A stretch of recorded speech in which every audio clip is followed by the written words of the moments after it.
1989 সালের 15 ফেব্রুয়ারি সবশেষ সোভিয়েত ট্যাঙ্কটি আফগানিস্তান ছেড়ে যায়। এর মধ্য দিয়ে আফগানিস্তানে রাশিয়ার সামরিক পরাজয় ঘটল এবং আফগানরা এতদিনকার লড়াইয়ের সমাপ্তি ঘোষণা করল। রাশিয়া আফগানিস্তান ছাড়ল বটে, কিন্তু রেখে গেল কয়েকশো রুশ এজেন্ট, অস্ত্রশস্ত্র, হাজারো বামপন্থী শিক্ষাবিদ আর রাজনীতিবিদকে। সেই সঙ্গে কাবুলের ক্ষমতায় রেখে গেল নজিবুল্লাহকে। নজিবুল্লাহ ছিলেন মস্কোর অনুগত একজন বামপন্থী নেতা, যিনি একসময় আফগান পুলিশের শীর্ষ পদেও ছিলেন। নজিবুল্লাহর ক্ষমতা আরোহণের মধ্য দিয়ে প্রমাণ হয় আফগানিস্তানে মস্কোর সামরিক পরাজয় ঘটলেও তখনও রাজনৈতিক পরাজয় ঘটেনি। রুশরা চলে যাওয়ার পরও আরও কিছু বছর কাবুলের চেয়ারে ছিল রুশ বশংবদ নজিবুল্লাহর দখলে। কিন্তু এ বছরগুলোতে নজিবুল্লাহ শান্তিতে দেশ চালাতে পারেননি। চারিদিক থেকে কাবুলে নিয়মিত আক্রমণ করা হচ্ছিল। বুরহানুদ্দিন রব্বানী, আহমেদ শাহ মাসুদ আর হেকমতিয়াররা অবরুদ্ধ কাবুলের দিকে আক্রমণ জোরদার করলে 92তে নজিবুল্লাহর পতন হয়। কমিউনিস্ট শাসন মুক্ত হয় আফগানিস্তান। ক্ষমতা ছাড়লেও দেশ ছাড়তে পারেননি নজিবুল্লাহ। তার আশ্রয় হয় জাতিসংঘের একটি কম্পাউন্ডে। এদিকে রুশদের বিরুদ্ধে লড়াই করা মুজাহিদিনদের রব্বানী মাসুদ গ্রুপটি কাবুল শাসন করা শুরু করলেও আফগানিস্তানের বিরাট অংশ তাদের তেমন নিয়ন্ত্রণ ছিল না। মুজাহিদিনদের অনেকেই তখনও অস্ত্র জমা দেয়নি। তারা ছোটখাটো গ্রুপ উপগ্রুপ তৈরি করে লুটতারাজ, ডাকাতি, এমনকি ধর্ষণেও জড়িয়ে গেল।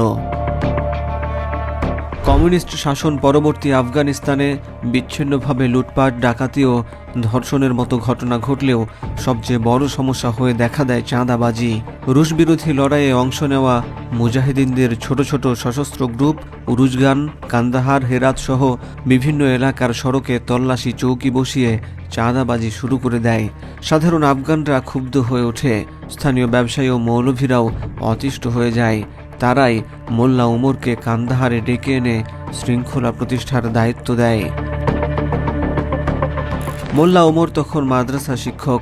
খড়ের ছাদের ছোট্ট হুজরায় তিনি ছাত্রদের পাঠদান করাতেন। মাদ্রাসার তালিব তথা ছাত্রদের নিয়ে শুরু হয় মোল্লার মিশন।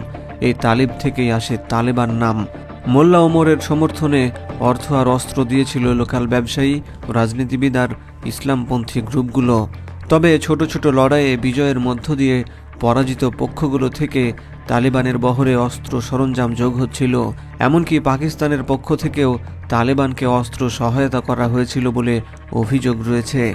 1994 সালের অক্টোবরে স্পিন বোলদাকের নিয়ন্ত্রণ নেয়ার পর 18,000 কালাশনিভ এবং অন্যান্য অস্ত্র তালেবানের হস্তগত হয়েছিল বলে পশ্চিমা সাংবাদিক বেটি র্যামের লুকিং ফর দ্য এনিমি বইতে উল্লেখ আছে। এই অস্ত্রগুলো ছিল গুলবুদ্দিন হেকমতিয়ারের বাহিনীর। মোল্লা ওমর প্রথমে চাঁদাবাজদের সতর্ক করতেন। এতে কাজ না হলে সশস্ত্র ছাত্রদের নিয়ে অপারেশন চালাতেন। মোল্লার এই অভিযানের শুরুতে কাবুলের শাসক প্রেসিডেন্ট বুরহানুদ্দিন রব্বানী, এমনকি আব্দুর রশিদ দোস্তামেরও সমর্থন ছিল।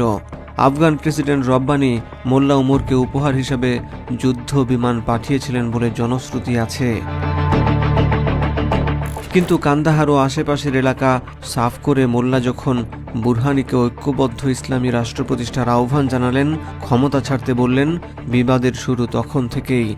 মোল্লার নেতৃত্বে মাদ্রাসার ছাত্ররা এক সময় কাবুল দখল করল।